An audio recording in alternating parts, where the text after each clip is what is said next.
तो जो हम लोगों ने कहा कि अगर पढ़ लेगी लड़की और वो जब शादी होगा लड़का लड़की में, तो जो पुरुष है वो तो रोज रात में जो सदिया होता है उसके साथ करता है ना, तो उसी में और पैदा हो जाता है। और लड़की पढ़ लेती है तो हमको मालूम था कि वो करेगा ठीक है, लेकिन अंतिम में भीतर मत घुसाओ, उसको बाहर कर दो। करता तो है, तो उसी में आप समझ लीजिए संख्या घट रही है। तो जो हम लोगों ने कहा कि अगर पढ़ लेगी लड़की और वो जब शादी होगा लड़का लड़की में, तो जो पुरुष है वो तो रोज रात में जो सदिया होता है उसके साथ करता है ना, तो उसी में और पैदा हो जाता है।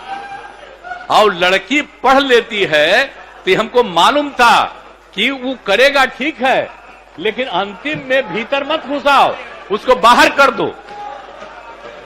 करता तो है, तो उसी में आप समझ लीजिए संख्या घट रही है।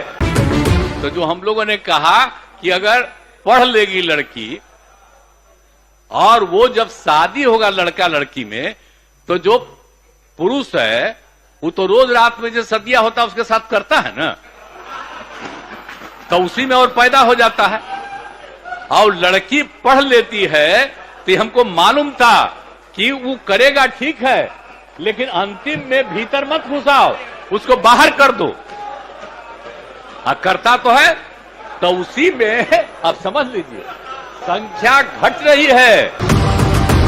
तो जो हम लोगों ने कहा कि अगर पढ़ लेगी लड़की और वो जब शादी होगा लड़का लड़की में, तो जो पुरुष है वो तो रोज रात में जो सदिया होता है उसके साथ करता है ना, तो उसी में और पैदा हो जाता है। और लड़की पढ़ लेती है तो हमको मालूम था कि वो करेगा ठीक है, लेकिन अंतिम में भीतर मत घुसाओ, उसको बाहर कर दो। करता तो है, तो उसी में आप समझ लीजिए संख्या घट रही है।